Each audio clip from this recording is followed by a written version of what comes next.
Привет, друзья! Вчера я рассказывал про новинку от Xiaomi CV4 Pro. Посмотрите этот ролик, если пропустили интересный смартфон. А сегодня про новинку от OnePlus. Ведь компания представила на китайском рынке средний бюджетник OnePlus Ace 3V. Он стал первым смартфоном с процессором Snapdragon 7 Plus Gen 3, который обеспечивает высокую производительность искусственного интеллекта.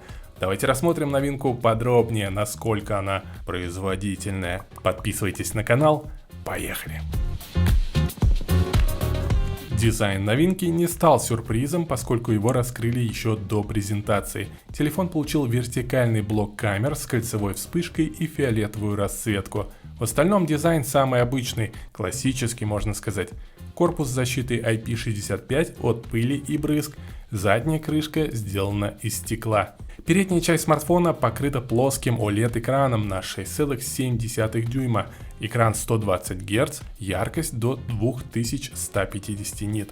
Технология Rain Touch позволяет взаимодействовать с экраном мокрыми руками, что прибавляет, наверное, каких-то плюсов. Сзади две камеры. Основная использует сенсор Sony IMX882 на 50 мегапикселей с оптической стабилизацией изображения. Также есть ширик на 8 мегапикселей и селфи на 16. Процессор Snapdragon 7 Plus Gen 3 дополнен оперативной памятью LPDDR5X и накопителем UFS 4.0. Батарея на 5500 мАч поддерживает зарядку на 100 Вт, компания обещает внушительную автономность. Оболочка ColorOS 14 на базе Android 14 установлена из коробки.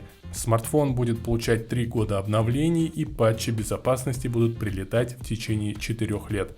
Стереодинамики, NFC и Bluetooth 5.4 тоже есть. Теперь про стоимость. Если в рублях начинается от 25 900 рублей за версию 12256 и максимально просят 33 600 рублей за 16 512. Продажа начнется 21 марта, полноценный релиз 25 марта. Напишите в комментариях, как вам новинка. Выбираем эту модель или смотрим в сторону Xiaomi. Спасибо за лайки, подписывайтесь на канал, подписывайтесь на мою группу в Telegram, где я публикую самые выгодные цены с Алиэкспресс, Яндекс.Маркета и Мегамаркета. Впереди будет много интересных новостей и обзоров. Пока-пока.